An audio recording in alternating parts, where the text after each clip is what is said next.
Hi, and welcome to this edition of the Community Book Club, sponsored by the League of Utah Writers.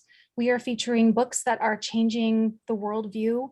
And tonight, our moderator is Sammie Trinidad, and I will turn the time over to her. Thank you so much for joining us, and I hope you enjoy this discussion. Okay, well, thank you so much for having us. It's a pleasure. I'm excited to discuss this book.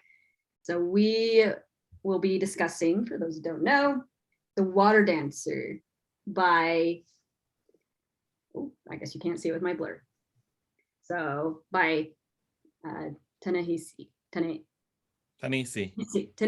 right, Ta-Nehisi Coates. Anyway, so I'm Sammie, your host.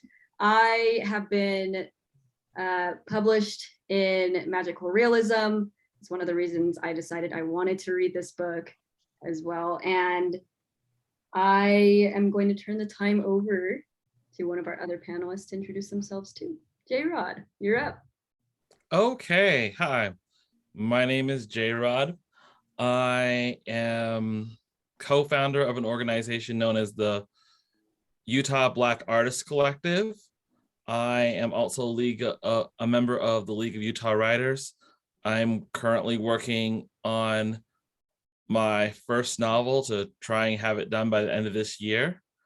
Right now it's called Breakers of War. Publisher may get a hold of it and be like, you're not naming it that. I'm cool with that. Just as long as like you can get people to buy it and be like, I want to read your work. That being said, I am also in grad school for creative writing right now, going to Sierra Nevada University. And it's been a great time. And oh yes, I'm a teacher. There you go. So you're not busy at all? Okay. No, not at all. Great. All right, Talysa, you're up. I am Talysa Sainz. I am a writer, but more than that, I'm an editor, a freelance editor, president of the Utah Freelance Editors. I'm published in short stories and poems and essays, and working on my novel, as you can see on my wall right here. Oh my gosh, is that your, okay. That is my novel. That's incredible. Are those like scene cards? That's amazing. Yeah. That's fun. And I have a degree in linguistics with a minor in editing and a master's in management and leadership with a focus in nonprofit work because I spent all my time volunteering. So that's me. It's true. Talysa is everywhere when it comes to volunteering. Okay, and last but not least, Dr. LaShawn Williams. Hi, I'm LaShawn Williams. I like to read books. I'm a mental health therapist by trade, and I am an assistant professor at the community college in Salt Lake in the social work program. And it's very rare that I read books for fun. I usually read books for work, and I find fun books being all the self-help therapy type books for people, for myself, etc. So I've been a follower of Ta-Nehisi Coates since he was writing on The Atlantic. His works, I didn't do his comic books, but when he wrote The Case for Reparations in The Atlantic, that was like my first introduction to him. I know, right? And yes.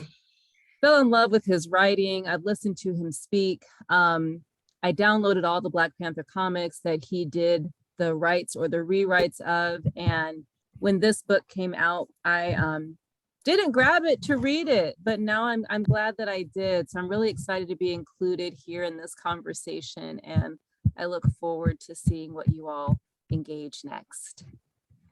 Absolutely. Well, let's dive in because I was so excited to read this book. So for those of you who don't know, who are joining us, there will be spoilers ahead, just so you know.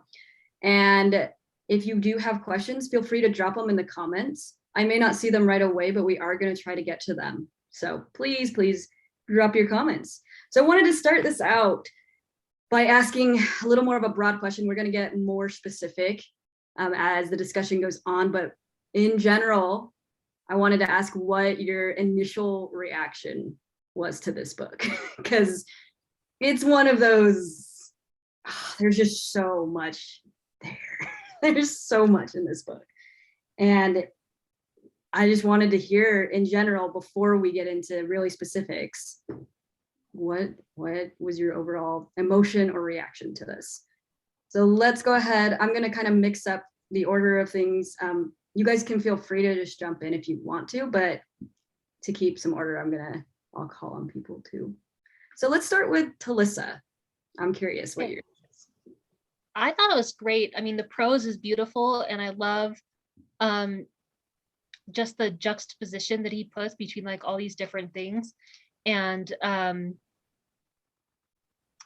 loved just like the philosophical questions he would raise about like the order and caste of different people, and it was really interesting. So I almost found myself wanting it to be not more nonfiction almost, because even though I mostly read fantasy and this had magical realism, I was more drawn to the actual like history and the truthness behind it. And so I don't know, maybe I need to be more into his nonfiction writing because it was so beautiful that I wanted this to be more nonfiction. So yeah, that prose just really hooks you. I was really impressed with it. It does read a little bit like historical fiction to me. Like, of course, like there are the magical realism elements, but it is interesting how there is a huge chunk of this that just reads very historical. Jayrod, what did you think of the book? Initial reactions. Initial reactions. And mine are fresh because I've spent most of my day reading the book. As we may have mentioned earlier, I'm very busy. Initial reactions during the first 150 pages of this book, I felt like choking out Mr. Coates and asking him, why did you write a slave narrative? God damn it, I am so angry right now, and punching him in the face like 80 times. You know, but that's the magic of this book. You're supposed to hate it. You should be. If you are not actively hurting when you're reading the first part of this book, something's wrong. That's the point of it. You should hurt. You should recognize that all the horrible things that's going on, it should not be comfortable. Sure. And then he delivers you into a space where you can see that this book is going to have light in it, and somehow things will be okay. The hardest part about things being okay is the fact that he masterfully weaves the conflict with, you have a growing hope and at the same time constant heartbreak. They're just balanced. So I got to the end of the book and I'm thinking, oh, this is a Noble Bright book or a Hope Punk book, because we were delivered directly into the heart of darkness, and then we're given just enough light to see there's a way through this.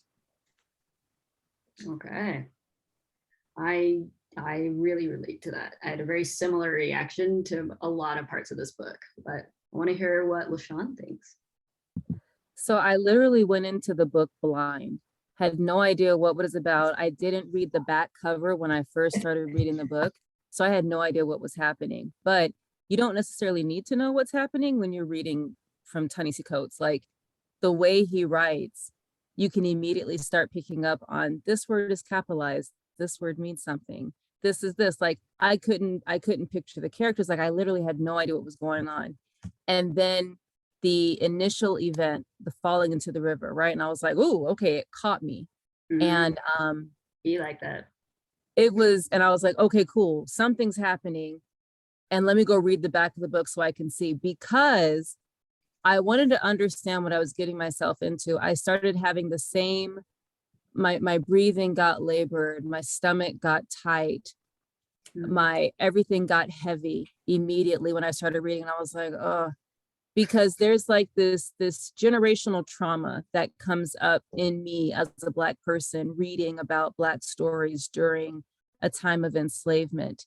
It reminded me of Daniel Black's book, The Coming, which was one that I picked up on a whim, and it journals the transatlantic slave trade through narrative of family. It's like day 36, day 382, day 400 and whatever. It just kind of chronicles the experiences of Blackness within enslavement. And so for Ta-Nehisi Coates, you have the tasked, you have the quality, you have the low, and you have all these words that in any other circumstance mean quality, right? Low, task. But you recognize immediately that he is building a story off of the capitalization of a letter, in a word, in a sentence. And I was just automatically woven into the whole thing, and I wondered what was going to happen. And so like Jayrod, I was like, oh, okay, whew, there's going to be some hope.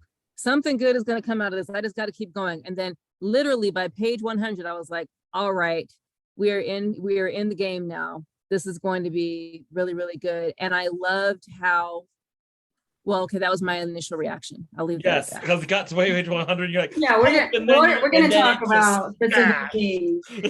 So I had some similar ones. Maybe it's a little different, right? Because I'm not Black, but I do have obviously some experience with oppression. But for me, I felt like I was dropped into this pit of watching animals get mistreated. Like that's honestly, like that's really how I like just having to watch up close. Like it felt like he just dropped me right in to this person's experience. And my initial reactions were strong. I remember the first, probably 100 to 200 pages. My stomach was twisted most of the time. I felt like I felt really like these visceral reactions of disgust. Like there was a lot of disgust. There was a lot of really having to sit in this discomfort for me, because I realized that this is, especially when I found out that this was based on a true story, right? I mean, of course it is fictional, but he does such a good job at drawing you down there, like just really putting you in this person's shoes. But also what helped me be able to kind of separate and go, okay, like you said, there's going to be some hope, there's light, was just the nuance that this author has. He has such a talent for being able to portray situations that are really, really heart-wrenching, and yet also show that there's some humanity. There's still some humanity. There was obviously, this was an incredibly complex issue at the time. It's even more so now. I think now that we're kind of coming out of these narratives and trying to wrestle with them and really reconcile with them. And then for me, towards the end, I remember, so we'll talk about the ending, but the ending just sucker punched me. I just went, oh, okay, like that happened. And it's one of those books that I feel like I read and I'll probably think about it at least once or twice a year, just because of how impactful it was. So I had some strong reactions there.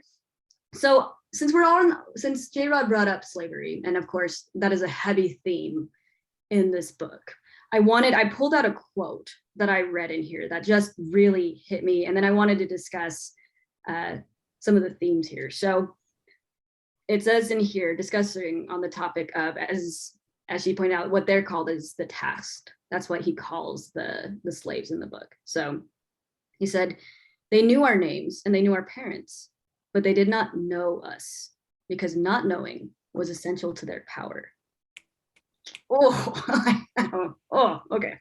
So the question that I have here written is, have you read any slavery narratives before, such as ones by Harriet Jacobson or Frederick Douglass?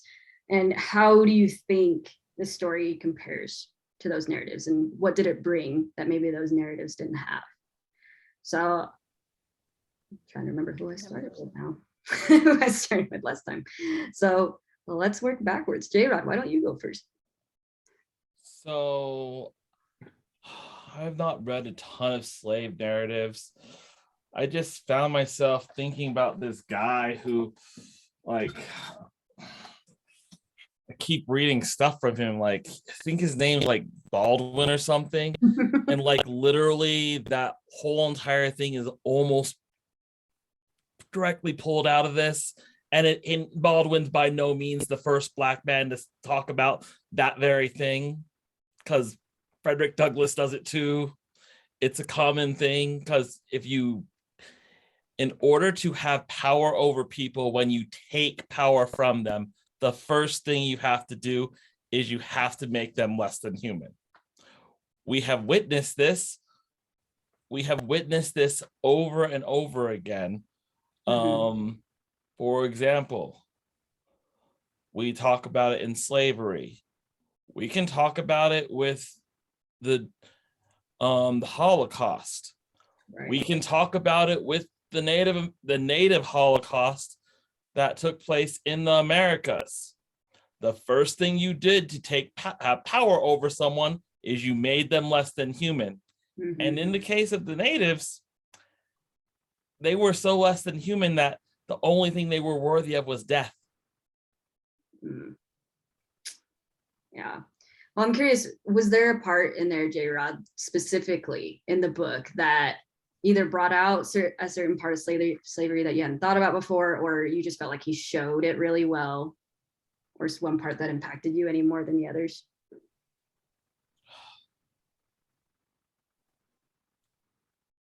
I think it's the beginning of the book when so this story starts out as a framed story where you have Hiram, your main character. Hiram is in a river and Hiram is dying. And the story begins in Hiram's mind as Hiram is dying. That is where the story begins, and you're like, oh no, this is like so bad. I don't want to read a story. I know how this story already ends. He's gonna die. And just going into the idea of a slave narrative after you set up that it feels like he's going to die. It's remarkable how close that brings you into what it feels like to be a slave, to recognize that your life is forfeit at literally any moment just because you did something that was completely an accident. That's I hated that move he did, but that move is brilliant because of the fact that as writers, that's what we're called to do. We're called to manipulate people's emotions and get them to feel specific things. He did that. It was great. I still hate that he did that, but it was great. Right? It's one of those things. I feel like as a reader, you spend a lot of the time just cringing because it's just that gut-wrenching. But all right, well, any final thoughts on just what he brought to the slavery narrative that either we haven't seen before or you thought just really stood out to you? Nothing truly new for me because this is my history. Like, just because I don't read slave narratives because I read enough of the nonfiction parts of it to know this is what it looked like, and it was bad. I don't want to live through that trauma. Yeah, I got that. All right, well, let's go ahead and hear from LaShawn. LaShawn, same questions. So for me, you know, as a therapist, right, things are very somatic for me. I try to make sure I'm aware of how I'm feeling and what's going on. And being from the South, being from North Carolina, which borders Virginia, like understanding the land that he's talking about, which is where my family, you know, worked. You know, people will read a book like The Warmth of Other Suns about the Great Migration, and I'm from people that we couldn't leave, right? So we stayed with the land, and the deterioration of the land it's such a huge part of your identity as a Southerner, as someone who is rooted in the agriculture. And the first quote that I grabbed, like my first Kindle quote from this book, was on page 35. And it's when he is talking about how they would go in and entertain the guests. And he talks about how, like, you know, how we made everything move, we made everything run. And he says, because those charged with emptying the chamber pot must be hidden even more than the chamber pot itself. Talks about the magic wall. And I kept thinking about all these homes in the South that I knew of with their sliding bookcases and the trap doors that went down into all these places where we were hidden, right? But the quote that I grabbed was this one. It's right at the bottom of that big paragraph on 35. And he says, oh, I loved it. Whew. Okay.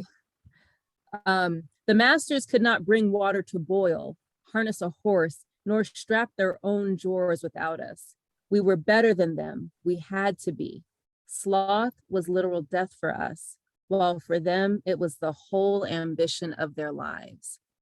And so, like, if you're familiar with Southern culture and, you know, our debutante balls and our presentations and all the things that we do to put on the airs, right, of being a high class Southerner, because there's so much about Southern identity that's driven into the ground, period. Like, just if for me as a Southerner, and understanding like the Civil War and the roots and just kind of how in many ways the South got kicked in the teeth industrially and economically because we moved from an agrarian culture into industrialization.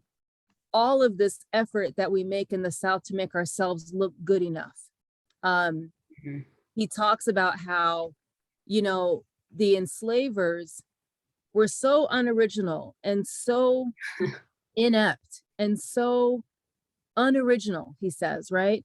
That they existed for nothing were it not for the enslaved who were the electricity in the home. We made everything run that made them look good, and we couldn't afford to rest. We certainly couldn't afford to be slothful. You think about all the negative stereotypes that exist around Black people, and the fact that they have the nerve to call Black people lazy when, as the enslaved people in this country, we built this country on our back, and the actual worth and merit of this country came from how many folks were enslaved by it and the industries that ran because of our bodies and our labor.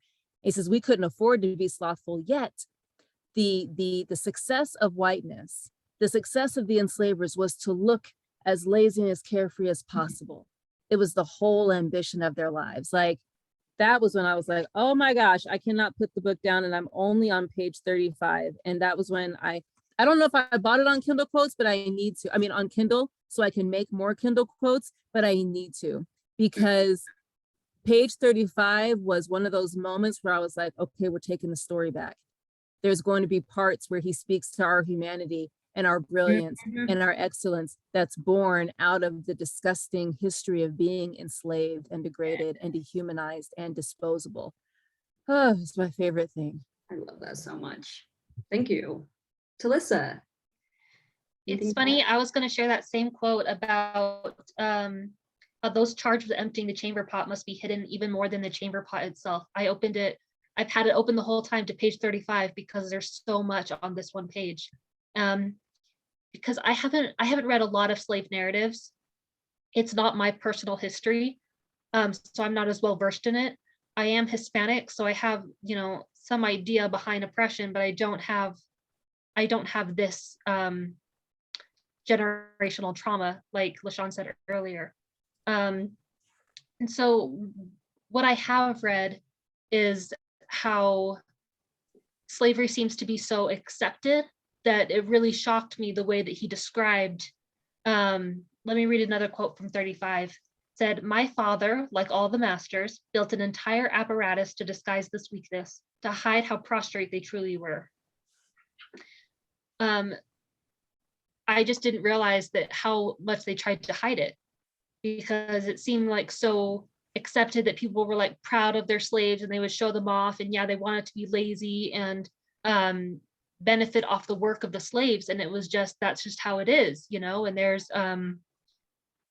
there's the hounds who go after those who run away, and some of them they return on their own. Like, slavery just seems to be this thing that you cannot fight against it, you know, in so many narratives. And so to see it written this way, where they also have to hide it because they realize that they cannot function without it, that they cannot have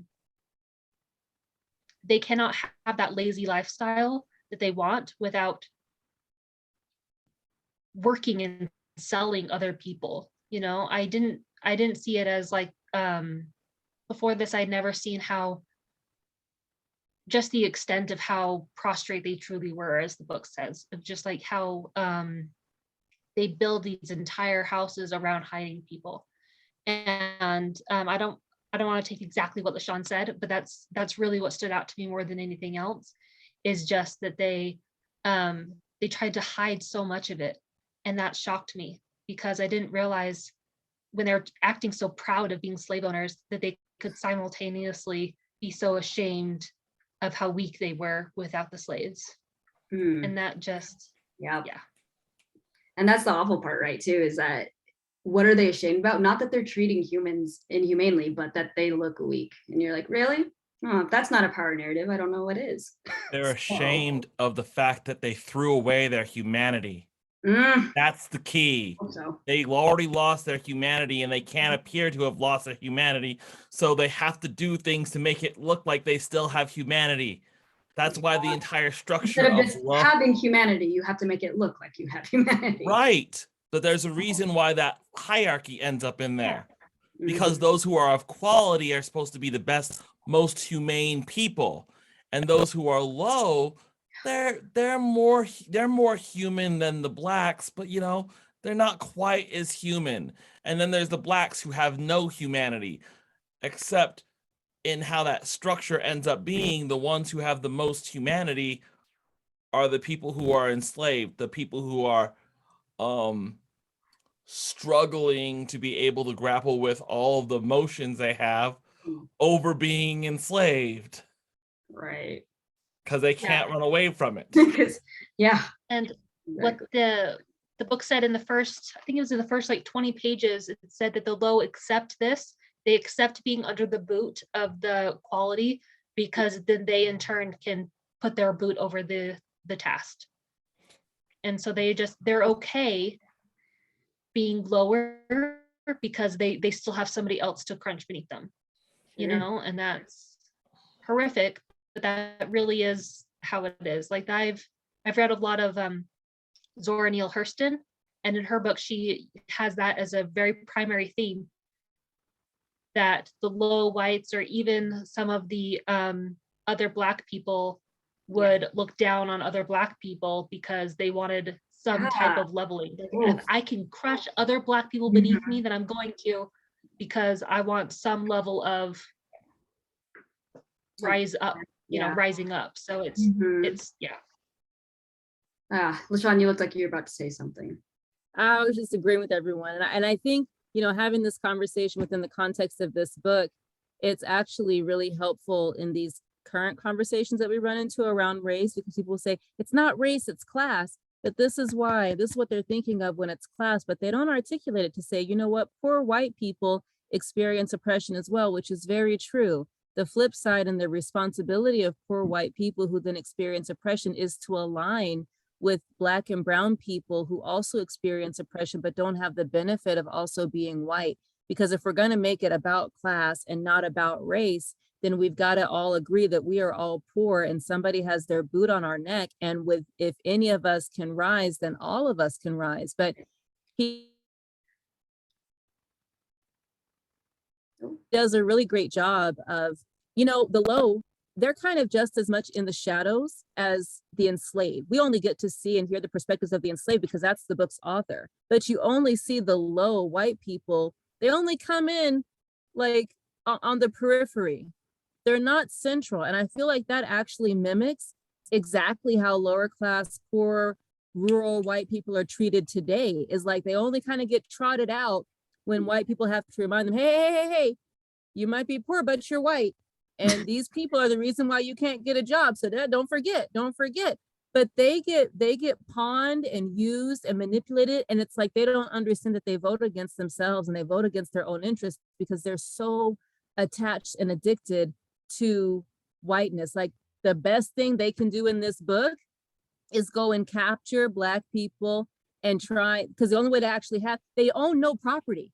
They own no land, they own no people, they have nothing to their name except for the fact that they get placed to work to go and capture enslaved or free Black people and bring them back for a price. But beyond that, they serve no purpose. Like I think it's an unspoken thing in the book, but it was so loud to me how the parallels of class interactions and race interactions are so similar now, how we talk about them compared to then how he describes the living out of them. Totally. One thing that was unique to me and this might be my unique perspective because I am Filipino American, which means my parents were, my mom was raised in the Philippines and my dad was actually raised here, but he's Filipino. So I'm first and second generation, which means I've spent a lot of my life feeling like I'm not part of either world, actually, right? And what's interesting to me about this book, speaking of slavery, was that Hiram is actually half white, right? So Yes. this is actually such an interesting dichotomy because you would think he would gain some of those privileges, right? But it almost, to me, that was such a unique perspective because it really shows, nope, if you are Black at all, all of your power goes away. It doesn't matter. It doesn't matter that you're half white. He made it look Black white. I mean, to be fair, I'll say this, that he did learn to read, right? His dad took some mercy on him, right? And was like, I'll afford you some privileges, right? I mean, so fine, we'll chalk that up to what it is. But it was such an interesting thing to me. The thing that stood out to me was how he kind of felt caught in that. And it's like, there's certain parts of the book where you can kind of see his journey go from, it's almost like he had to dissociate, right? Like he just couldn't deal with what was actually happening. Like it almost felt like he was just watching what was happening, right? To the people versus being part of it. And then you see him, and again, spoilers, this is a heavy spoiler discussion, but then when he decides to run away with Sophia, right? You finally see him kind of really come into his humanity, right? And that was such an interesting take to me because again, he kind of goes through this journey of, I'm part of this. I've watched this my whole life. It's not right, but it's not like he actually did anything about it. Like, and he didn't, it almost felt like he wasn't really moved to do anything about it until he himself had to rediscover his humanity again throughout the book. And I thought that was it was such a unique thing. And then also I was going to point out as well what Talysa said. This is one of the first times I've seen interactions between other slaves, because I feel like I've seen narratives where the slaves are very like rebellious, right? It's very, they understand that there's an injustice done to them. And then there's also sort of this pit of despair. So I've seen the extremes.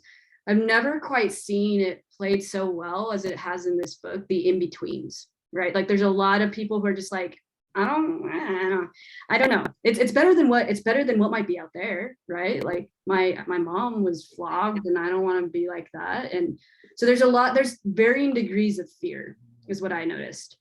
And there's varying degrees of hope. Like Sophia, the love interest in this book, she's not even actually in it that much. But it's interesting to me that her one act of humanity is actually what saves Hiram in so much of the book. Right? And again, spoiler alert. So when they're in jail, all she does is she comes and sits by him. Right? That's it. That's all she does. And then and it's in a moment where Hiram is grappling with this man that he trusted because they were both Black. So Georgie wasn't supposed to betray him. He wasn't supposed to be a spy. And then all of a sudden, and that was the first time I've ever seen it portrayed like these three distinct levels. Number one, there's a man who wants to run away. Number two, there's a girl who kind of had hope, but she kind of understood, it's probably not going to happen. And if it is, it's going to be on my terms. And number three, there was a man who just had completely given away a lot of his power. Just like Talysa said, he traded a lot of his power, or he traded, some of his own humanity in order to gain some of that power, right? And it was, I wrestled with that, right? I wrestled with these different varying degrees because I wanted to hate Georgie for a while, but even Hiram says in the book, well, at the end of the day, though, he's just as trapped as I am in a different way. Mm-hmm. And it was like, it was hard. I think hard to wrestle with. Sorry, who's talking? I think Georgie was a foil to Hiram, because the very Mhm. beginning of the book, Hiram essentially wants to do the same thing. He wants to trade in his blackness for his whiteness, you know, because he's Yeah. half black. Like he wants to Yeah, because didn't he want to basically own? He wanted to he own wants the to estate. rule over the land. Like he wants to, yeah, he wants to inherit what his father has, and he wants to be the one to rule over this land, and he doesn't want to change the slavery. He just doesn't want to be under the thumb of it anymore. Yep. And that's how he is at the very beginning. And it's not until after, you know, he's put in charge of his brother, and he's like, yeah, that sucks and I want to leave, but it doesn't really change him until brother after his brother dies. Yeah. His brother is awful. But after the brother dies and he still isn't given what he thinks he rightfully owes, he's rightfully owed, that he goes after that he like really wants to run away. Yeah. You know, and so it's Sure. once he So- realizes that he's not going to get, Right. yeah. And so, and just to catch people up, I mean, of course, if you haven't read the book, so what happens is Georgie is basically working for these white people, right? And they have planted a magical myth story in Georgie. So there's this myth that nobody really knows where it started, but I forgot her name. It's the aunt or something. Like there's a great aunt, and she eventually just walked away. She walked away with 48 people. So with 48 people, and no one really knows how except for Georgie, who claims to know, right? And then you find out that it's actually a trap, right? Georgie never knew how these people actually left. He never knew that he was, I think it's heavily implied. I don't know if it's actually said that he's paid by the white people to do this, but it's implied that that's the hold that they have on him, is as soon as somebody's trying to escape, they know they're going to go to Georgie, because Georgie's the only one who knows how to get out, right? And it's awful. It's the worst. That's why Georgie's free. He has his freedom because he's an informant. Yeah, which, don't you love how they like planted that early on? He said, "Oh, ain't no question, I serve too." And I'm like, yeah, okay, in the worst way, but sure. Yeah. Well, and he tries to save Hiram so many times. He's like, don't do it. Go get your wife. Go be happy. Stay where you are. And it's like, while someone knows that he's still tasked, even though he's free, he's still tasked. And I mean, you think about how many times has in our families, right, does someone try and give us a warning because they know more than they can actually say. And so with Georgie, he knows more than he can actually say, because he's still trying to keep himself safe. And the only way he can keep Hiram safe is to tell Hiram to stay where you are, get a wife, go be happy. That way there's not going to be any happiness for you if you try to leave, because he knows what he has to do, because he's still tasked. Like no one really is free. Yeah. Yeah. And it sucks. And this is going to segue into the question I want to ask next. So there's quite a few characters in here, right, that end up featuring throughout Hiram's journey. Again, heavy spoilers. Hiram does end up getting out and working for the Underground, which historically speaking, if you don't know, was an operation that was made to help free The slaves. Underground Railroad. Yeah, Underground Railroad. So he ends up joining that. And one of the characters that I found most fascinating, I want to say it's pronounced Corinne or Corinne.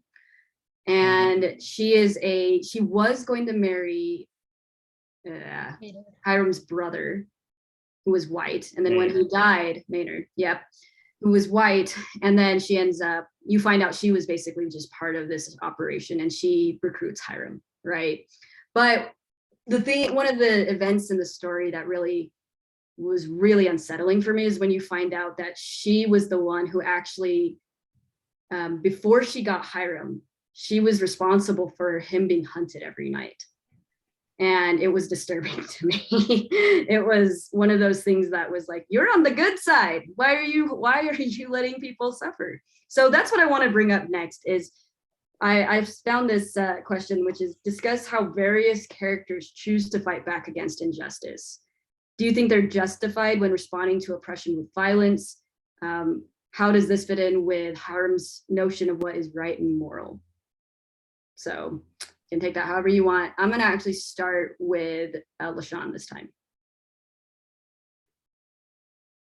I mean, it's a really question. I think with Corinne and understanding like the entire web was she took the route that she took because the planned one was for her to marry Maynard's sorry behind, but it would have given her access to the plantation, which would have given her power to actually create a larger Virginia station for the Underground Railroad. But when Maynard died, they had to figure out new ways to still get to that final aim of being able to have the lockless plantation. So the proving that they do of Hiram, because Hiram is rumored to have the same sort of magic as Santee Bess, his great grandmother, right? His mother's mother.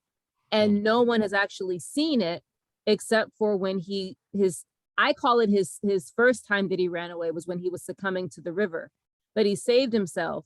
And, Hawkins, Corinne's enslaved person, said, oh yeah, I found him over here.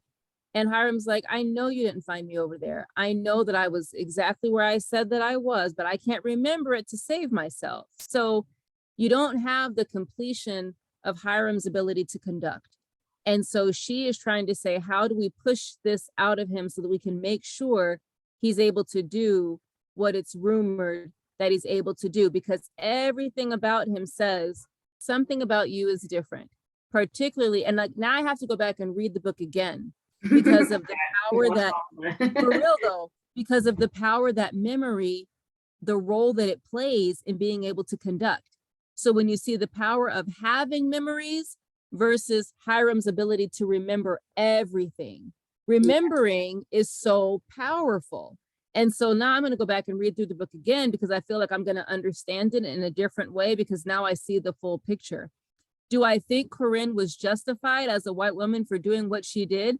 She clearly had a system and a plan. And sometimes the best person to be subversive, either fighting ideally against the patriarchy and against the racism, is way better than having white women uphold the patriarchy and the racism. Like Corinne knew exactly what she was doing. And she played the role she needed to play with Mr. Walker.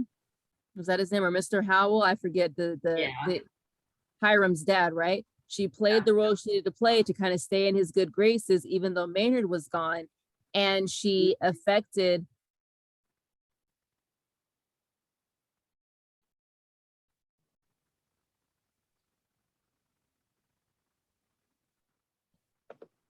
I think she's pretty frozen. the activities and the action in order to bring Hiram in. Oh, now she's back. Sorry, you froze for a second there, LaShawn. Sorry, it told me my internet connection was unstable. I just said I appreciated that she could articulate what she was doing and why she was doing it after a while. Yeah, and she was completely unabashed about it. Like just very, and I do appreciate that she was transparent, but it was still one of those, oh, for the greater good, not sure how I feel about that phrase. But I mean, she's in a tough position, right? And that's one of the things I loved about the book. I mean, it's playing with morality because I don't think it's as easy as, I think so often the narrative is, well, why don't they just all rebel? And like, I'll do it right now. And it's like, oh, there's so many different consequences that could have happened and different nuances. And the book does a superb job in showing that. So Talysa, will you update us with your thoughts, please? Oh, is she frozen too? Okay. First, I want to thank LaShawn for saying enslaved person instead of slave, because I'm working on that in my language to be better about my inclusive language. So thank you for reminding me. But in terms of your first question about like who fought back, I kind of, it may not be as obvious, but I really liked Sophia and how she was there for that singular purpose. Like she was living on that plantation just so that she wasn't living on the brother's plantation, so that it wouldn't be obvious that she's what she's there for, you know? Oh, sorry, my cat just jumped on my lap. Hello. Hi. Yeah, sorry, my cat is climbing on me. But I thought that it was interesting that she was there for Hiram after he fell in the river. that she just kind of sat with him.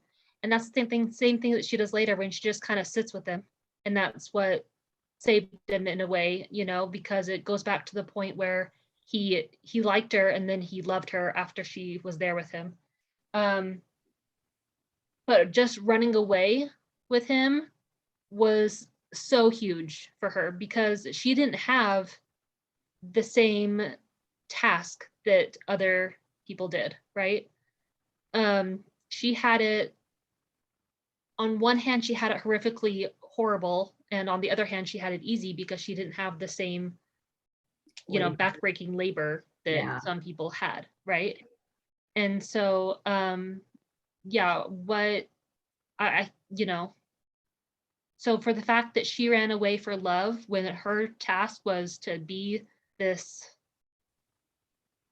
used in that way, to run away to be with someone, I mean, that was the ultimate way that she could rebel. You know, not just running away, but running away to be in a relationship that she was not allowed to be in. That was, I don't know, that's how I saw it. I've, this is very off topic, but just like as a sexual assault survivor, being happy in a relationship is like the ultimate rebellion you can get from that.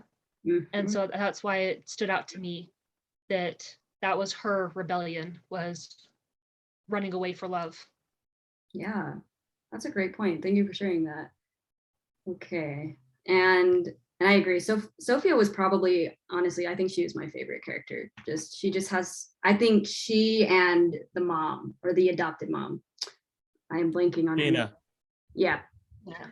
I feel like they really embodied the hope of this book, and just the love and the things that you can find even in your darkest moments. So, but before we get on to that, I want to get to Jayrod. Make sure you have a chance to give any additional thoughts.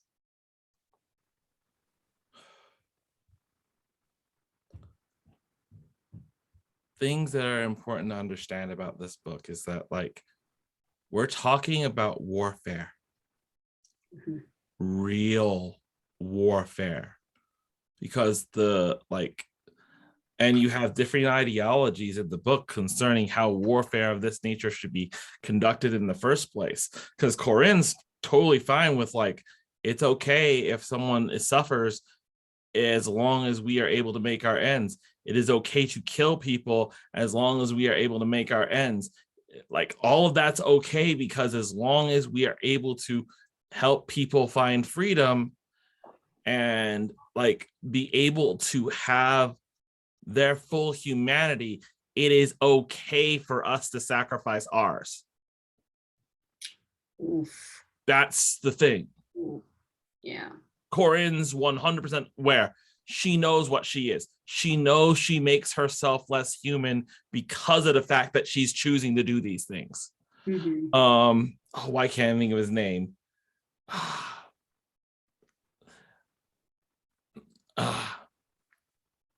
Hawkins? Not Hawkins.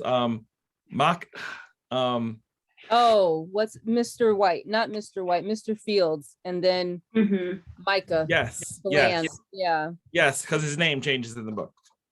Spoiler. He's fantastic because he recognizes, I have to kill these people, but killing these people, it diminishes my humanity, but it allows these people over here to be free. I have to do this. This is the work I'm called to do. I can be less human if it makes a world where more of us get to be human. Yeah. That's a huge thing they're grappling with here. And it's grappled in with a lot of ways, because, like, there's the part with the warfare, but we ain't talked about the colorism going on in this book yet. This book is rich with colorism. Colorism is specifically how one Black person feels they're better than another Black person because they're more white. Hiram suffers from this because, one, he lives in the master's house. He knows he actually has luxuries that the other Black folks around him do not have, and he's totally okay with this. Yeah. And even though he hates his brother, he's okay because he gets to have the luxuries. And as long as he gets to have the luxuries, freedom doesn't matter, because he's bought into the same thing, because I'm a little bit more white than the other Black folks over here. He's got a little bit of better. And that's one of the journeys he's going through as he goes through everything, is understanding that his humanity isn't based on the color of his skin. It's based on the choices he makes with his life and how he treats other people. Right. Because his narrative is one that doesn't do any of the questionable things in terms of his humanity. He's always on an arc of growth throughout the entire story, where other people, it gets really muddy. And we have to ask the question, like, what is the right thing? It makes me think of Spike Lee's Do the Right Thing at the moment. I'm totally in that space, like, because that movie was all about like people questioning how they should embrace their humanity. What is the right thing for them to do to be human? Sure. Yeah. And it's just interesting that I think Hiram never asks that in the beginning. He doesn't ask whether it's right. He doesn't ask whether it's safe. Like, he is in this weird space where, like you said, he gets to be part of, he gets to read, he gets to be part of it. He's not actually in the field yet. I mean, he is for a little bit when he's like 11, right? But then they bring him in and he's like, oh, and then like Talysa pointed out earlier, he's actually angry. Like, he's a little bit upset at the fact that he didn't get part of the land. And it's like, boy, you really thought they were going to give it to you just because, really? Like, okay. So I actually really appreciated that though, because I think so many of us don't realize that we're trapped in the system too. And we play a part. And whether you like it or not, you are part of it, right? It doesn't matter how little, like if you are completely part of the race game, if you think you're part of it, like you're here, you're in it. And Hiram has to like really have a strong wake-up call to that. And for somebody who remembers everything, he's not very self-aware until about a third of the way through the book. So I wanted there to be more of his like internal grappling with the fact that he was half white and the he needed to use whatever privilege that came with to help. I know, right? But he doesn't have that language yet. Yeah, No, I don't think he really understood it until he joined the Corinne's task force. It's hard because I think a lot of people today are facing the same thing. So I'm part Hispanic, and I like to write about what I call semi-white guilt, where like you're part white, and so you have to use the privilege that comes with that to help you're not, to help the people who don't have that privilege.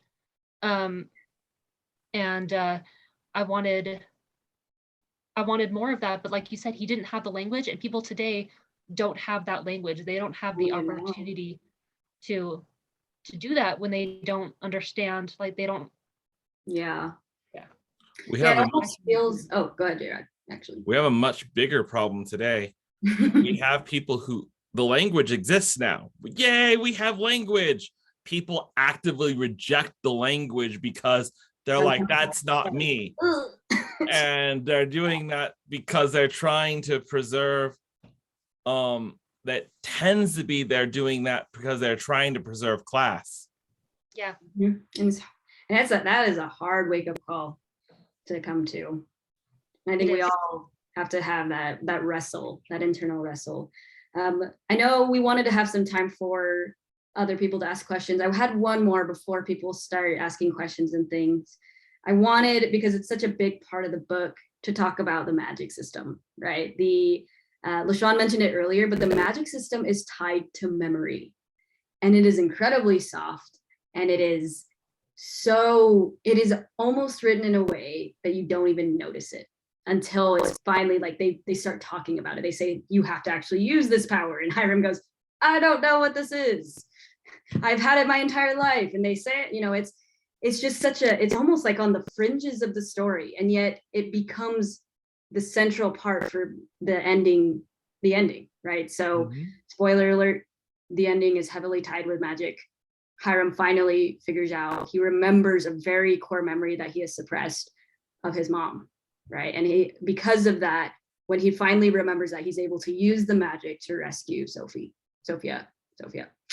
And so Dana specifically, because and it's just, because Dana is who he saves.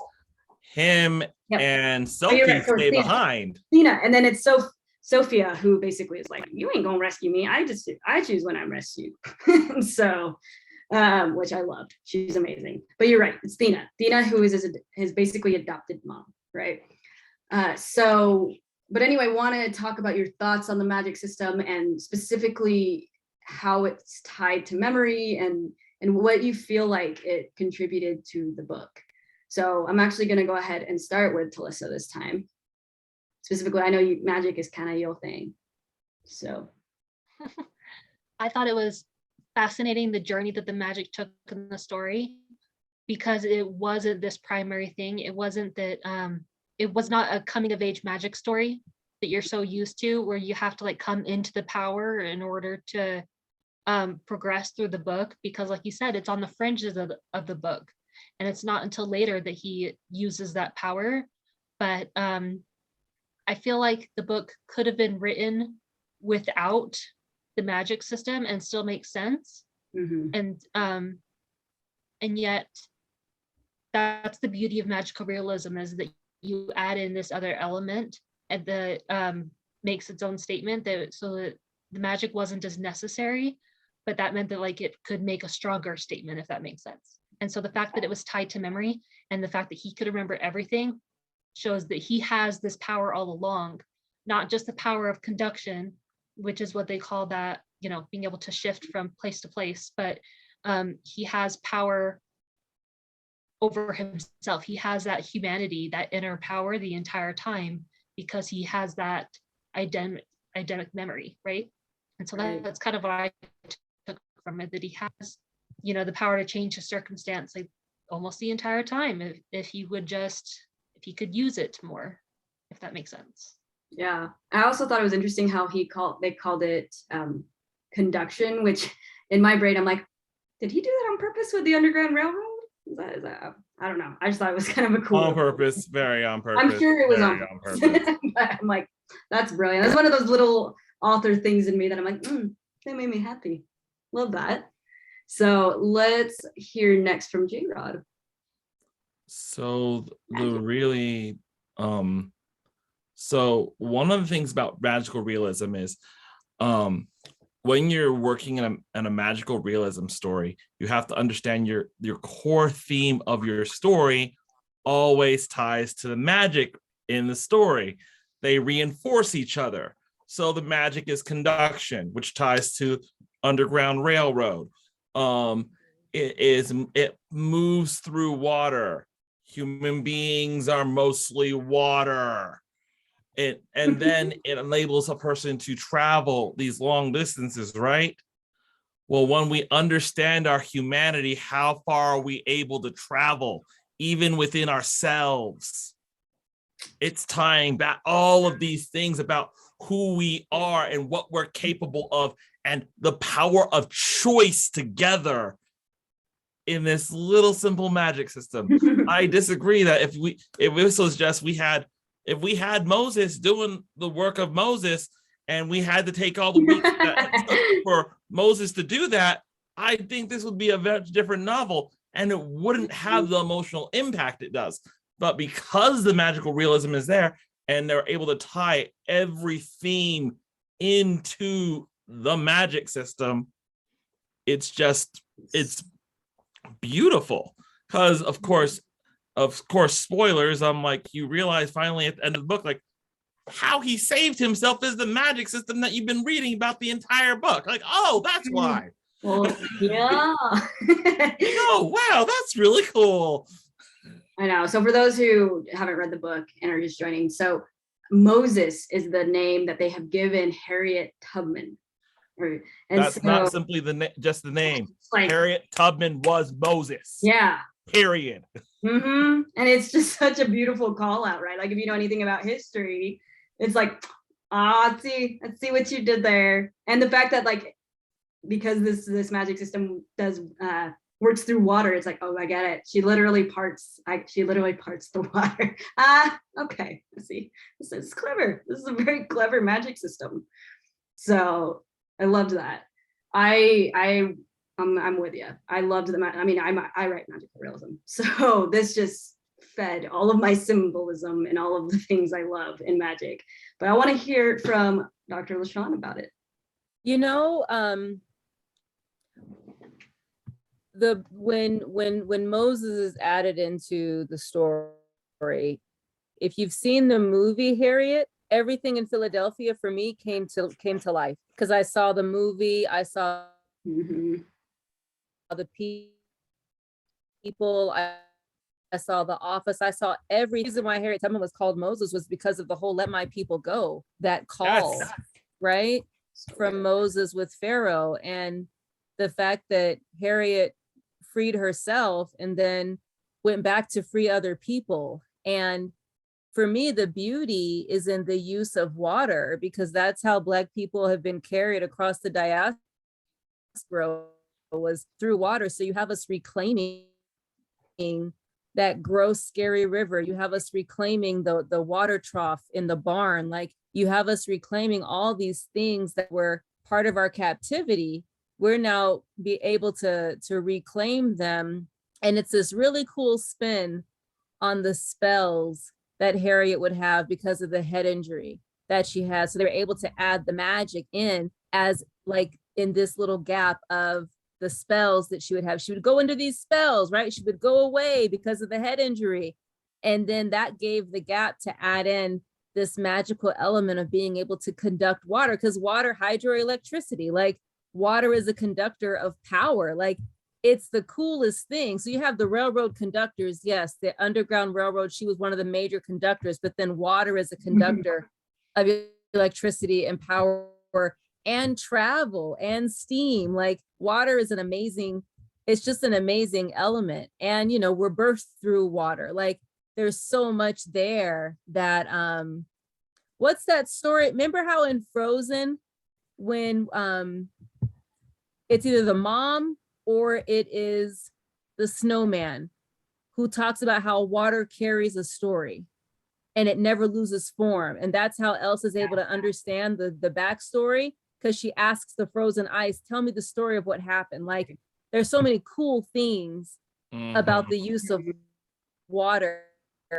as this magical element. I love that. I couldn't get enough of it. And then just the movie in Philadelphia and The Office, like everything came to life when we hit that part of the book in Philadelphia. Sure. And then I thought it was so beautiful at the end, because again, when I write magical realism, Jayrod is correct in that you always want it to enhance your story, but you really want it to be, you really want it to be a conductor of your story. Really, we lost Talysa. Oops. Anyway, so for me, where I feel like he thrived was when the emotional arc finally came to a head with his mom and remembering his mom. That's when the power was able to be at its full use. And when he has completed his journey with, well, not completed, but he's come to the peak of his journey of trying to figure out what it means to be an enslaved person, his mom, like all these family things, like these questions he's been having throughout the book. And that's when he's finally really able to use the magic. And for me, that as a magical realism writer, I'm like, oh, that's how you write magical realism, is you write it in as a way to, again, you almost want it to mirror everything that's going on in the story. And he just does that so well. All right, well, I want to open up the time now for questions. We have talked a lot, and now we are happy to answer any specific questions from people who are joining us in this discussion, who are watching. Yes, please unmute so we can hear you. Yes, let's just have you unmute. Why not?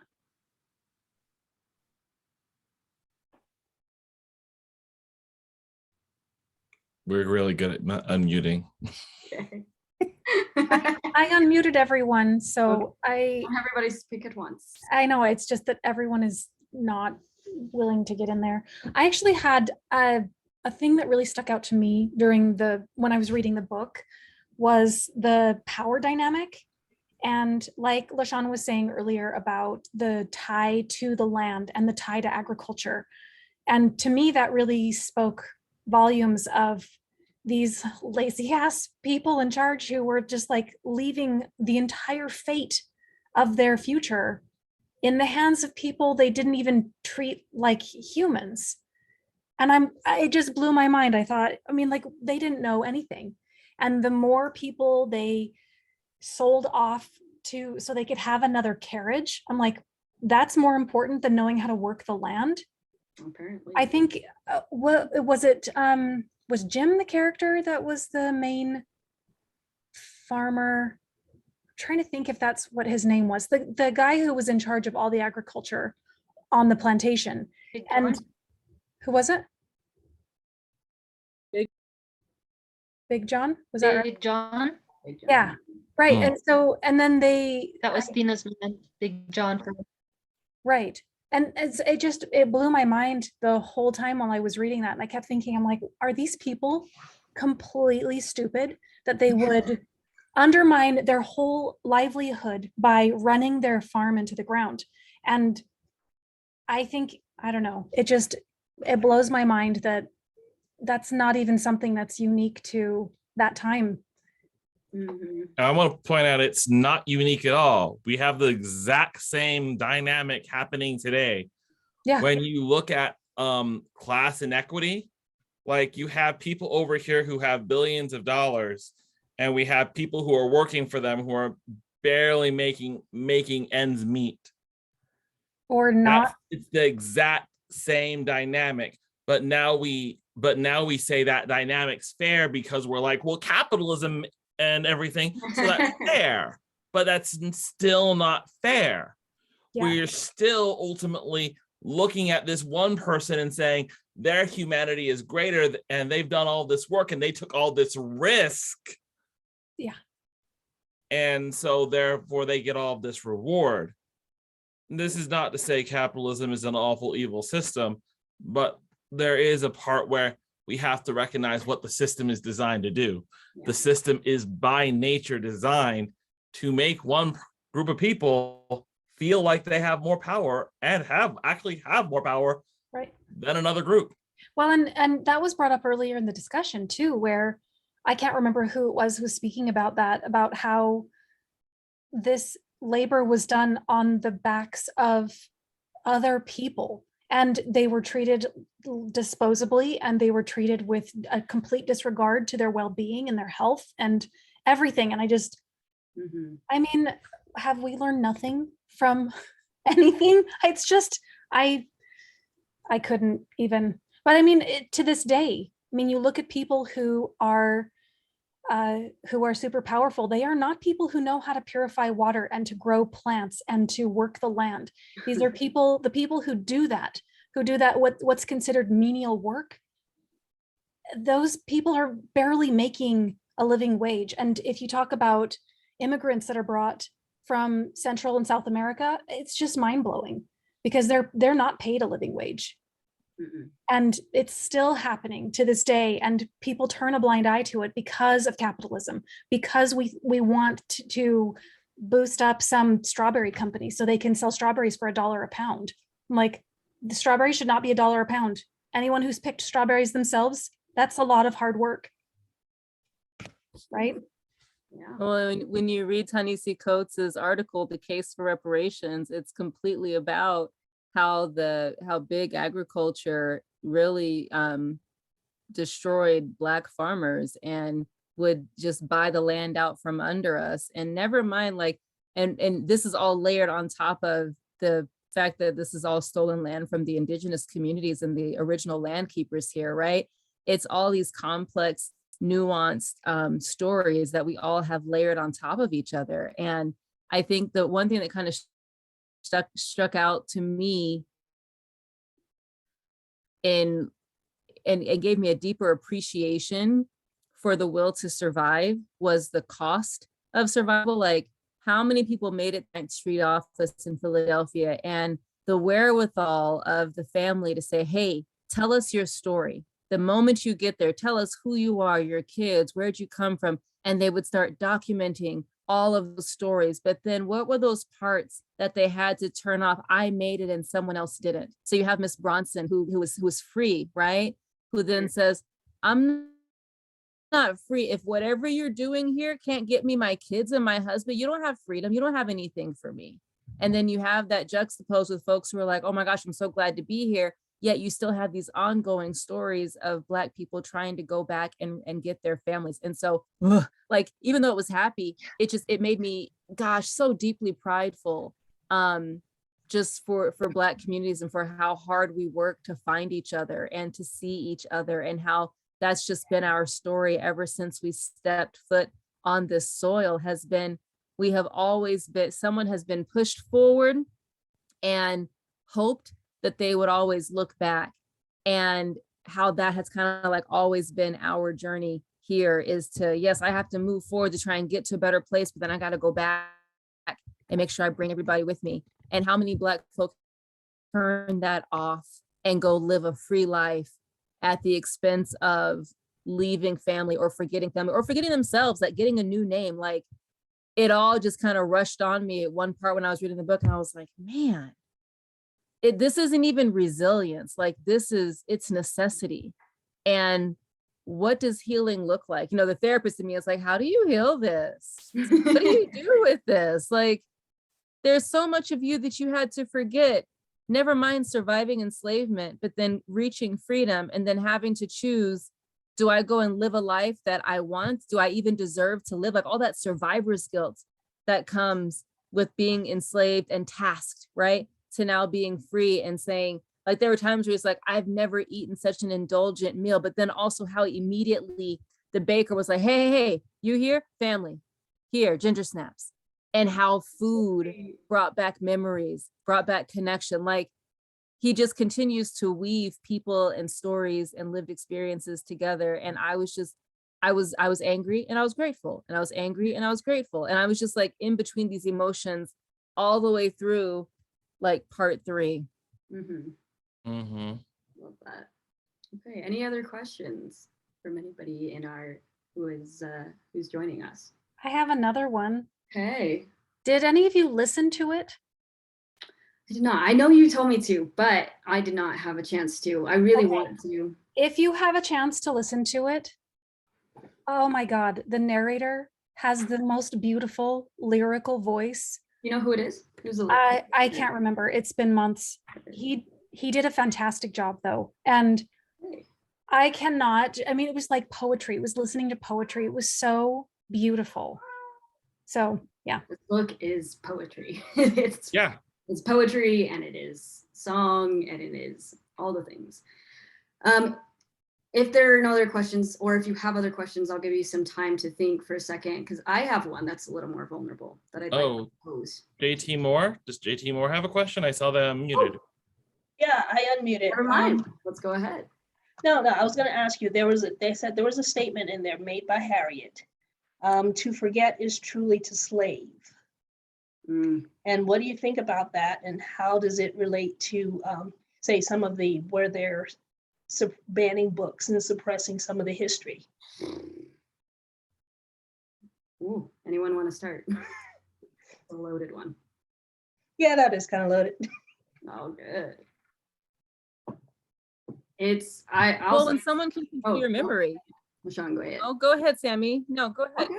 Okay. Well, I was just gonna say what it makes me think of too is I think so many people, if you have if you're a minority or any kind of your ancestors have an history of oppression, right? Or history, like, and who doesn't, right? Like, honestly, who doesn't, right? I feel like there's a little bit of shame that goes on in almost any culture, but one of the things my grandpa always taught me, and he's full on Filipino, and he died 5 years ago now, but I remember there was a time when I was a little bit hesitant to embrace my heritage. I was very, I think I'm gonna just be American now. and I remember he told me very specifically, and it stuck with me ever since, that he said, to forget is to wipe us off the map, Sammie. And I'm like, oh, and it just, it just stuck with me, because I think if you're not remembered, like, remembering is a way to help people feel like they mattered. I mean, they live on through us and through our memories, right? And so I think I don't have as a ton to say on the whole, to be remembered is, or to not be remembered is to be enslaved and things. But I do think I can see just in general how powerful memory is. And then I'm going to let everyone else open it up to the group about how impactful that is specifically to people who have maybe enslaved ancestors. Interesting thing, when you look up the word forget in the book, just forget pops up around 30 times in this book. And almost every one of those lines ties back to the line, to forget is to truly slave. Because as soon as we forget, like, well, in this book, there's also the juxtaposition of who's really enslaved. Is it the people who are working in the fields? Or is it the people who are now lazy and have those skills and have to depend on these other people to do everything for them? Yeah. That, like, you have two groups of people who are in this juxtaposition of a relationship of enslavement. Because to the reality of enslavement is this: enslavement is a sacrifice of our humanity. Yeah. To make someone else a slave, you have to sacrifice their humanity, and you have to sacrifice yours. That's the really gritty, ugly part of like what Corinne is doing. And why can't I think his name? I'm thinking Mr. Right. I cannot think of his other name. The other one, yeah, the one that you realize is his name later on. Yes, yeah. He tells you his name later on. But that's the gritty part of what they're doing, is they recognize there's this relationship, and they have to make a choice about that relationship. Of if they want to see people have their humanity, they choose to be enslaved to violence. Yeah. They don't get to walk away from being violent. They have to choose violence. Right. And I think the other part of it is where it talks about we all serve. Make no mistake about it. And because we all serve, we all have to figure out what we're going to serve. Are we going to serve as a slave to creating freedom, or are we going to serve as someone who creates freedom? And those are very different roles, because one of those is going to have to take life to do it, and the other one is going to be trying to figure out how you do that without taking life. And that's the one I'm really interested in. How do you make people free without killing the oppressor? Oh, snap. All right. LaShawn, were you going to say something? Or I think, for a lot of folks who maybe do genealogy work, especially in Black families, it's systemically structured where we aren't able to remember people's names because we all hit the enslavement wall. So unless we have the records of wedding gifts and birthday presents and property sales and insurance, we don't get to know who our people are. And so when we're forced to forget, I mean, we really are kind of enslaved and dependent upon this idea that maybe white folk or descendants of enslavers will find it within themselves to say, hey, this is a good idea. We should do this because it's the right thing to do. Like the Freedmen's Bureau in DC just barely came out with one more rolling out of more information in the database. And like when I would teach African-American culture at the community college, I would tell the students, the Freedmen's Bureau was set up in 1865 and it was disbanded by like 1867 or 1868, which is not enough time to document and catalog the 4 million enslaved people who were freed, quote unquote, by the Emancipation Proclamation, because there was no value seen in collecting the stories, which is what makes the 9th Street office in Philadelphia so powerful, because not only were you interested in freeing people, you were interested in getting their stories immediately as they could remember them so that something could live on and could give memory to folks who asked. Like the fact that you find Kezia at the end and she's able to reunite with her mother. And like, that's the gift that he's able to give to both of them, is to remember each other. Like, no, I mean, it's just, and until you have something like that stripped away, right? And you think about how many communities are affected by the inability to remember. You think about folks in adoption circles, right? Those of us with different immigration or migration patterns or enslavement histories that are in our families, like we're forced to forget. And because of being forced into that, you end up kind of like choosing, which battle am I going to fight? What am I going to try to remember? But also, what am I going to try and create so that I can leave a legacy? Like it's a conundrum. It's definitely, I think, a personal and an inside juxtaposition. It's a really good point. I really like what you were saying reminded me of in some ways immigration as a child of a mom who's an immigrant. I feel like in some ways assimilation has become the new form of enslavement in that way, because assimilation in some ways is a form of forgetting, right? It is, that was drilled into me. Don't stand out, don't do it, don't say anything that will make them mad, don't, keep yourself safe. And so it's taken me an entire generation, I feel like, to really step into this idea that, man, I actually do have some power and I should take back a lot of my heritage and take back and not choose to forget that side of me. And I didn't even learn the language growing up because my mom was so worried that we would catch her dialect, right? And be passed down for jobs or whatever it was. And so it is an interesting thing. And it's sad to see that so up close in our country right now.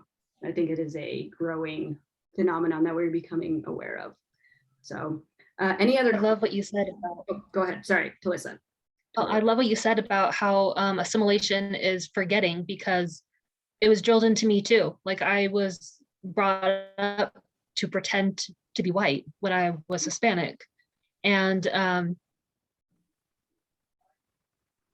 that's the thing, like I was made to forget so much about like who I was and who my family was. And like we kind of cut ourselves off from the Hispanic side of our family for a while. And to forget is to truly slave. Then what does it mean to remember? To remember is to be free, right? So that's the other side of the quote, logically, right? Mm-hmm. So if you can remember who you really are.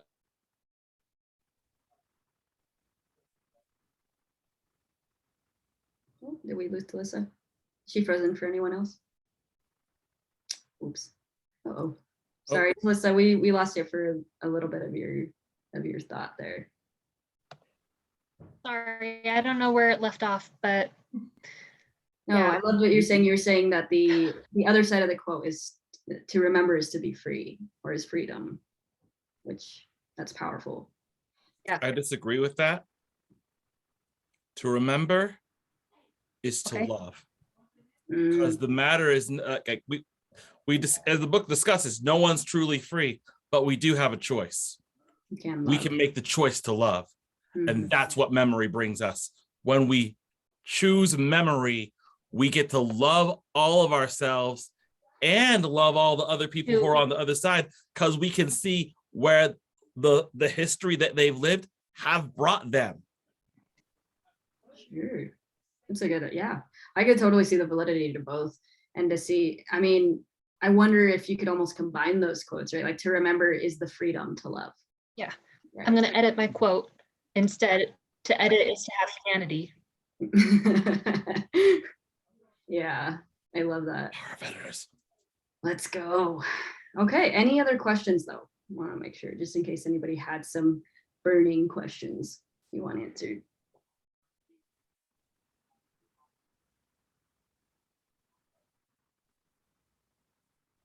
Nope. If not, I know we're coming up on an hour and a half here, but I wanted to end with a specific question. It's going to put me in a little bit of a vulnerable spot, but I still think it's a powerful way because it really speaks to the impact of this book. So one of the things I was thinking, so for those who don't know, my partner is Black, right? And I was really shocked at his reaction at first when I asked him, would you be willing to read the book with me? His immediate reaction was like, no. And I'm like, okay. Like I was and so I had two questions from this. So for me, as I was reading this book, it really, I mean, I've been really studying allyship. I had the pleasure of working with LaShawn quite closely last year.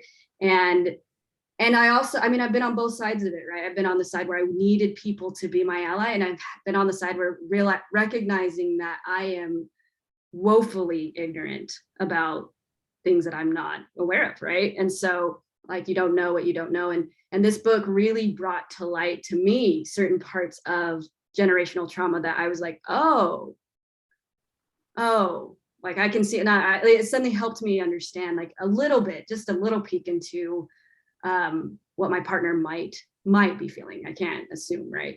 But so my question is twofold then. Number one, and sorry, Talysa, this is a little more targeted to Jayrod and LaShawn, but so I have two questions. Number one, for the people in this audience who are trying so hard, are trying to be allies, right? They know the term, as you said, Jayrod, they know the language, they know that it's the right, it's something we all want. They just don't know how. What are some things that we can take away from this book that would lend to allyship or that are good examples of allyship? And then number two, I wanted to end with this because as a Black person who's now read this, right? What are some things that you hope other people, if not Black people specifically, would take away from this book in terms of hope? Like because I feel like that's part of this book, and the magic of this book is that it doesn't focus solely on the pain of slavery or the pain of this era. There's a lot there and there should be discussed, but so what would you hope, why would you encourage people to read this, right? So I know those are loaded questions, but I think they're informative. And I think a lot of people are probably thinking that.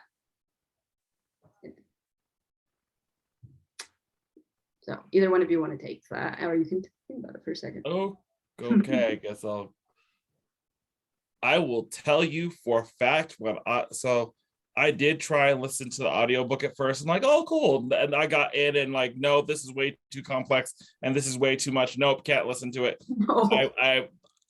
I will drown doing that. Mm-hmm. And that's what this feels like at the beginning. That's what it felt like for me. It felt like drowning. Like when I say like, could I sit here and be like, I think Black folks should read this book? I can't say I feel like they should, because there are things in this book that we are aware of and we understand from a lot of other different sources without having to go through the trauma of reading about some of these things. Because like, for example, there has been, due to trying to be cognizant of sexual assault victims, we have not talked about the rape that takes place in this book. Mm-hmm. Okay. So we're not talking about that because we're like, hey, we're going to be cognizant of sexual assault victims.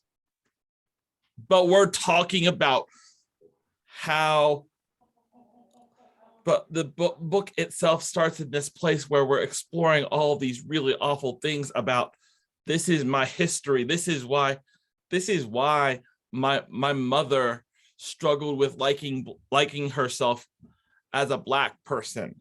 This is why I was told that I needed to assimilate, because if I didn't assimilate, I would be hated. There's all of these layers here. Now, no, I think the book's fantastic. And as I say, I got to the end and I'm like, this is really, really, really impactful and important. Mm-hmm. But would I be like, go to my Black friends and be like, I'm going to recommend this book? To read this, yeah. No. I would recommend it to those who want to understand, because that's allyship. Allyship is choosing to share in my memory and honor it. That allows you to see all of me. That allows you to do all of those things. So you want to be an ally? Totally read this book. It's gonna help you understand all of these really complex things that I may not want to talk about. And one of the reasons I may not want to talk about them is for me to talk about them in their fullness, I have to take off the racial armor I wear every day and set it aside to really dig in with you. Yeah. A racial armor that I want to point out, because I know me, I haven't taken off in this conversation. Even though I'm saying things that like are really deep and meaningful stuff, I haven't taken it off because I can't make myself that vulnerable in this space. Read this book to understand why all of this breaks our hearts when we think about it. Because there's so much there. Thank you so much for that. Before LaShawn answers, I wanted to share, and I've actually asked my partner if I was okay sharing this. So, but I didn't want to press him for why he didn't want to read it. But when I did bring up that quote, I actually shared it with him. The quote about to forget is to be enslaved, or to be a slave, right? To slave. Anyway, to be a truly slave. You know the quote. Anyway, what we were talking about, he got really teary. And he and I are obviously in a different situation but that was one of the biggest reasons that he was telling me, that's one of the reasons, I can't live it right now with you, Sammie. Like, I just can't. Like, he's like, you don't understand. Like, I still am trying to do my family history work, and I can't get past the Civil War. And I'm like, and it was just like heart-wrenching to me how this is something he lives with every day. And it just, I don't know, I think I had a lot of pride in the fact, right, that I'm like, yeah, but I'm also misunderstood. And then I had to really take that down a notch and be like, ooh, no, this is his thing. Like, this is something I can't understand.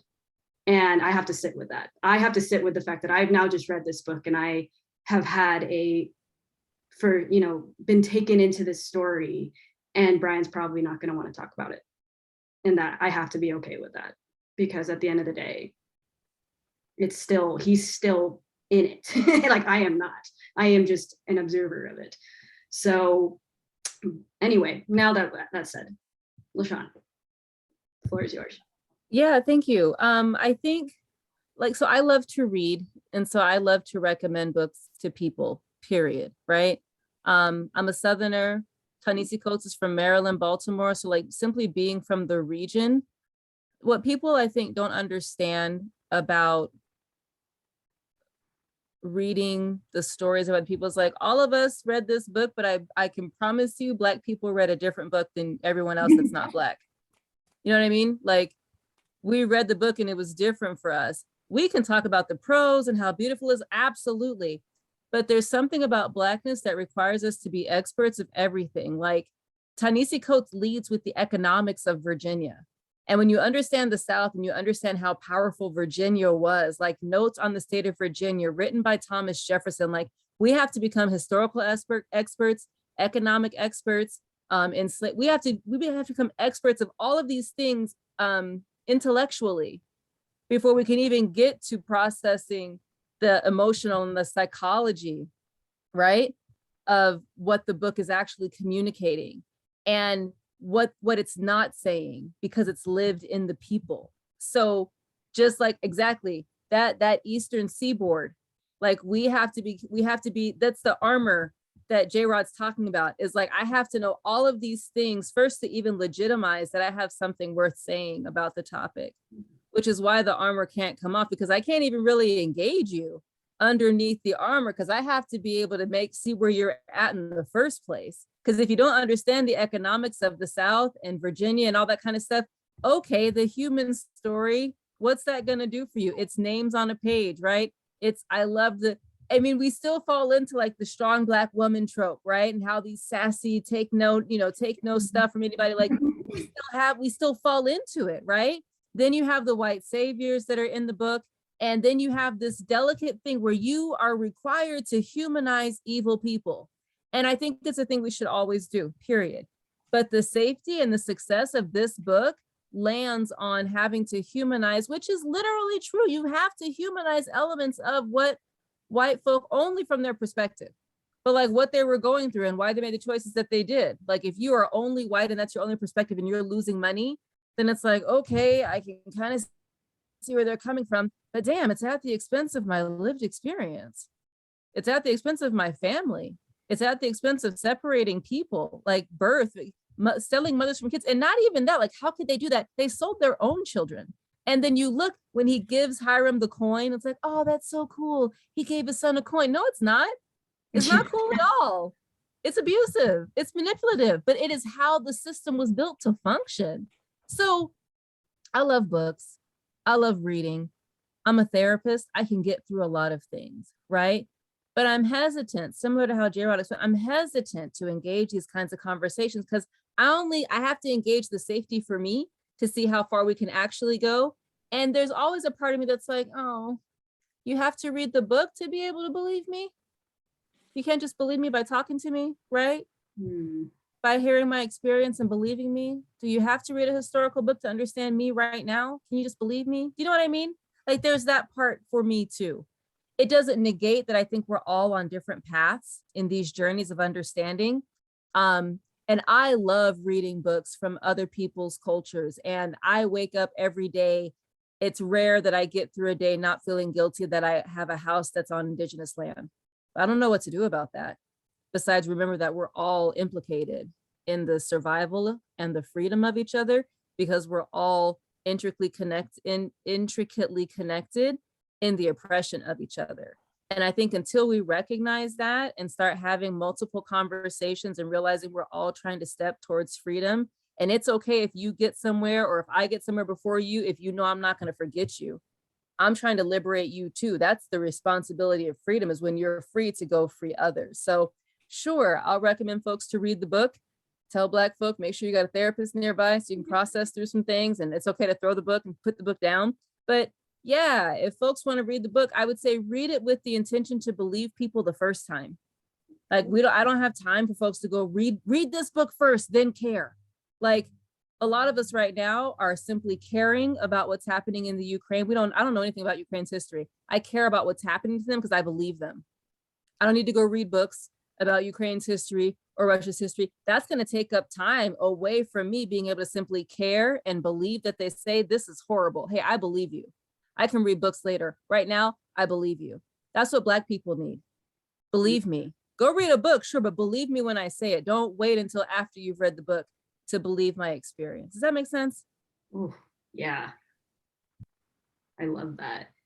And then I think that lands really heavily too, because like you shouldn't recommend it to understand. Like you said, you should recommend it going into already having a desire. And then in general, it is a good book. Like it's not meant to open your eyes or to make you believe. It's not like I didn't get the sense that he's sitting here going, I'm writing this to tell you how it is, or it is literally just supposed to be a record almost, or an invitation is what it feels like. And so I love that. Thank you. And it's beautiful too. Yeah, that he, in that part of the book where he's like, it's the record you're holding in your hands right now. And there's parts you don't get. He's like, and I wish I could tell you what happened, but I can't because I don't remember, because I don't know. And then the story continues to move on. Like, how many times is that somebody's experience? Like, you're not going to get every answer. I can't tell you because I don't know. And like, you're holding a book in your hands where he does the same thing to you. There's beautiful pieces, beautiful practical pieces to take out of this and enact in our lives tomorrow, right? I think that is true. I love that. Thank you so much. Any last questions?